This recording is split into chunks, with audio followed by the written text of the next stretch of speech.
So in terms of growth and scale, the metric for me is not about... My very first career, as you said there, was in the armed forces. I was a naval officer for many, many years. Partners that we're working with in venture capital firms that, kind of the follow-on from them that we pick up once they've done sort of pre-seed and seed raises. Really, for us, the growth is... Welcome to The Growth Switch, the podcast where we explore the strategies, struggles, and breakthroughs of bold business leaders. I'm your host, Jules Fox, growth strategist and lead content creator at Aries Media. I am here to uncover how today's top brands are scaling, overcoming challenges, and unlocking sustainable success. Now, for those of you just tuning in, Aries Media helps grow successful brands like yours with comprehensive hands-on support for sales, marketing, performance marketing, business development. Go ahead and drop growth into the comments if you want to learn how to do that. Now, today we are fortunate enough to have Hugh Simpson on The Growth Switch. He's a former naval officer turned global tech executive, investor, board advisor, and overall awesome dude. He helps businesses scale through AI, cloud, blockchain innovations, all while driving growth across high-stakes, high-impact markets, including Ukraine and Central Europe. Hugh, welcome to the podcast. Thank you very much for having me. Yeah, thank you so much for being here. I appreciate it. So, you are really good at doing what you do. How did you get into it? I kind of fell into it, really. My very first career, as you said there, was in the armed forces. I was a naval officer for many, many years. Worked in some of the interesting tech.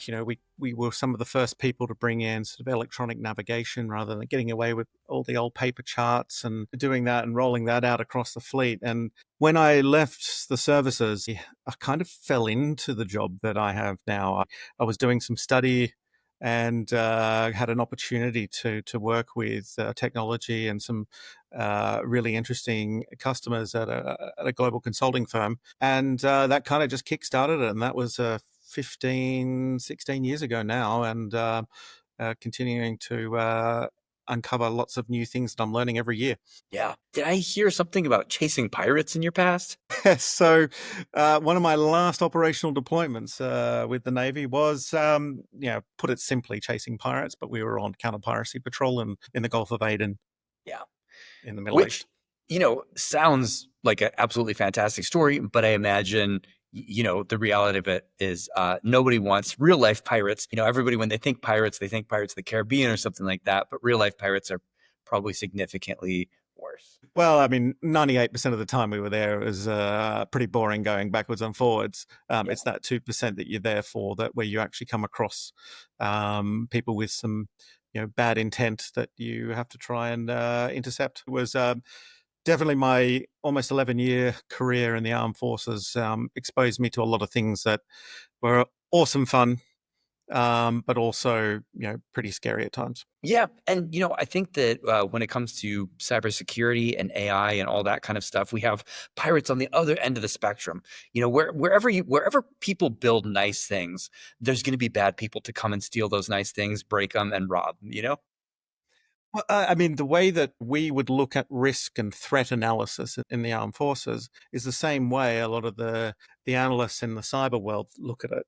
You need to have a look at what is the actual threat, then look at your space and what you're trying to defend, and have you got the right risk management profile or the right systems and policies and processes in place to bad actors from doing what they want to do. It's no different in the cyber world. And what you'll find is that there's a lot of sort of ex-military people who have floated into the cyber world because they just have that sort of threat mindset that they can understand and think about it, and probably the empathy to be able to think about, well, what is potential here. And then when you pair them with super deep technical experts, you've got a real powerful force. And I would piggyback onto that and say that also, in addition to being threat aware, they're also probably just good people who, at their core, just want to do the right thing. I think, there's an ethical and a moral side of it as well. There's also I suppose a draw, and I find this in my career. I come in and out of it, but they still need to have a sense of purpose and mission oriented. Those kinds of people, those who come up through the armed forces, tend to have a very diverse career. You tend to be recruited because you're a good leader or demonstrate the right traits of being a good leader, and then everything else you sort of get taught along the way. Wherein a lot of other corporate enterprises, you kind of have to become the subject matter expert, and then that automatically qualifies you to lead teams. So it's kind of a bit of a reverse. So what you've got is this mix of skills and talent where people are sort of a little bit more diverse and can take on some of those challenges and be a bit more empathetic. Yeah, well said. And you've been in charge, placed in these leadership positions across a number of different companies, but recently you've spearheaded your own company, Oggin Capital. Yeah. Yeah, so recently launched. Well, when I say recently relaunched, it's been sitting in the background for a number of years, and I've been picking away at various investments across Central Eastern Europe and sort of Ukraine. Initially started in 19, however, after a string of my own businesses, working with private equity to accelerate the growth of other businesses, it's now time to focus back on what the core skills and the things that I love. I love Central and Eastern Europe. I love Ukraine. I used to live there, still technically live there, and I really love that part of the world. And really, so what I want to be able to do is bring some of the knowledge that I've learned around the world to the market to help some of the really great businesses from their scale internationally, but also scale domestically, utilizing modern business practices, utilizing potentially capital inputs from other markets to be able to really accelerate their growth. Yeah. And the desire to be helpful is always a good start. But I think that what you also have, the business acumen and the actual nuts and bolts of like, this is how we could make it work, it tacks another level of real life utility onto that. Like it's one thing to have the desire to be helpful and like, I just want to do good for the world. But it's another to say, yeah, I want to do the right thing, but also here's how we can do it together, and have that framework. So go ahead. Yeah, I was going to say exactly. I mean, it actually is more about partnership than you know someone like me coming in and saying, this is what you got to do. You got to do this. You've actually got to work with people within their skill sets, upskill them, work with them, because at the end of the day, I can't do everything. They need to take charge of their own destiny, and we're just here to help them do that and equip them with the skills to do it. Yeah.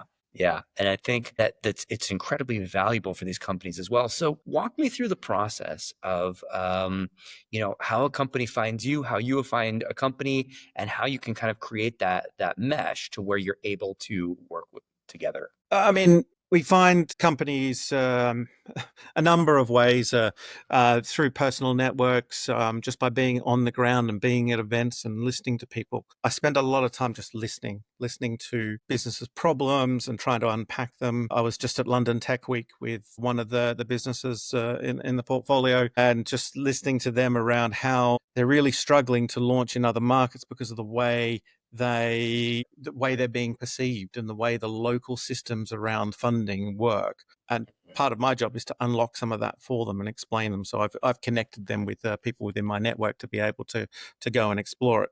But when we talk about fundamentally, what do we do? First thing is listen to the problems, work with a plan that is co-developed with the customer. Sorry, not the customer, with the portfolio company. Work with them and go, how can we hold each other's hand in this process as we tackle some of your more immediate needs, medium-term needs, and then the longer-term needs. And so the last layer is, well, what kind of capital do you need to be able to do that? Is it debt? Is it investment? Is it just pure sweat equity of getting on the ground? That's what we need to work out. But throughout the whole entire stage, we're co-developing that roadmap with them and working with them and bringing the right people in at the right time rather than just flooding them with information. Yeah. And that sounds very comprehensive and holistic, rather than a company saying, oh, this is what your problem is. I think going in and listening first and saying, okay, so here's a number of things that are potentially going on. And then also, here's the sequential order of events. Not even just like, let me fix your problem, you're good, go away. But okay, this is over time what we need to fix. And here are some possibilities for how we can fix it. I think that that's really valuable and really needed, because what kind of common mistakes do you see? Are there patterns that you see these companies making? Yeah, there's a wide range. I'll go through sort of maybe one or two that really do keep rearing up. One is this overwhelming desire to do AI, and really, I've had businesses in the past have come to me and said, oh, I want to do this AI because the investors are going to love it. It's going to look great. And I go, okay, well, tell me about your data. How's your data structured? What have you got in place? And then they go, oh, I've got some spreadsheets here and there. And, maybe we're not capturing customer data here in some random database that's not really structured in the right way. Really, they've got to go back to basics and build the right data infrastructure to be able to take their customer data in, if it's a B2C business, for example, how to then explore it.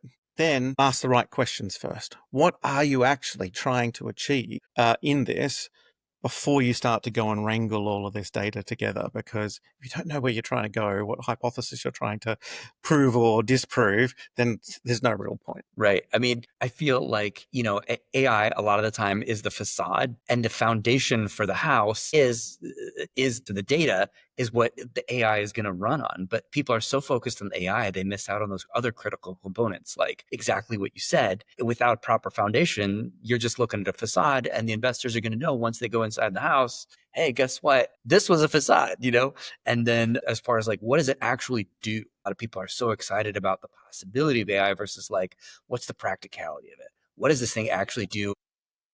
I mean, Gen AI AI has been around for decades.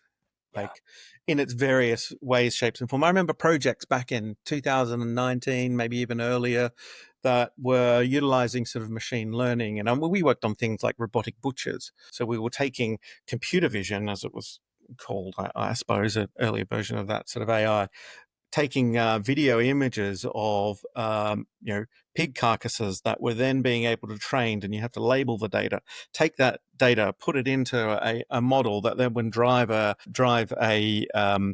robot to go and carve the pig carcass. Now this was an exciting project, and everyone was, this is AI, machine learning, a lot of that thrown in there as well, deep learning. But really, it's been around for a while. It's not majorly new. What we are seeing, though, are these amazing large language models that are allowing us to do some things a little bit faster. I find that when I write articles or I do a lot of some of my work, I'm using that Gen AI to kind of just cut the time that it takes to be able to do something. But you still need to have the thinking up here, and you still need to be making sure you answer the right question for the business to be able to get the business outcomes. Otherwise, you're just wasting money against some shiny tech that doesn't really achieve anything. Yeah. Yeah. So, you help build these structures, you help solve problems for other companies. How do you solve the problems for your own company? And, the biggest problem typically is, how do you find the right people to work with and enough of them to where you can consistently scale and grow your business? It's a really good question. I had a business in Ukraine just before the full-scale invasion in 2022. Part of it, the hypothesis was, we don't need a big back end of the office. We don't need lots of people doing lots of things, because we can automate, can use AI as things to accelerate or improve customer service. But to be able to get there, we had to go back to square one. And that was look at, what are our big processes? What are our mega processes? What are the things that we're trying to do? What's the outcome of those things we're trying to do? Or what could be, how do you take the customer journey from the moment you have first touch point with them on the website right through to how do you get a salesperson to contact them, the human to contact them? Is it a chatbot? Is it sending out regular emails that are automated based on their likes and dislikes? All of these things pretty much can be automated, because what you want to be able to do is, when the people, especially in sales, when the people are interacting, you want to make sure that it's the most impactful, direct experience that gets straight to the point, rather than trying to waste both people's times on trying to dance around topics. Yeah. Yeah, absolutely. So, as you continue to scale the company, what are some of the growth plans that you have over the next few years? Good question. We're going through that process right now, but I think for us, the next evolution is to raise some more capital for investing in these businesses. There are some really great partners that we're working with in venture capital firms that, kind of the follow on from them that we pick up once they've done sort of pre-seed and seed raises. Really, for us, the growth is getting 2 or 3 really focused businesses and helping them succeed, really to then show the rest of the world that we are the partners to go with. I'm not about the shotgun effect of, try and shoot as many things as possible and then, hopefully something lands. We're really being focused around what we're doing. So in terms of growth and scale, the metric for me is not about the number of people employed. It's about what value am I delivering to portfolio companies or those we advise. Can they turn around and say in 12 months' time, that they are 100 times better off having worked with us than anyone else, that's important to me. Quality over quantity. Exactly. Yeah. So for people listening to the podcast, for people watching this, how can they best connect with you? Go to oggingcapital.com. There is a little bit of information there about the team and what we're trying to do, and the contact form there. Otherwise, you can reach out to me on LinkedIn. Okay, great. Fantastic. Hugh, thank you so much for your time. Really appreciate having you on the podcast. Thanks, Jules.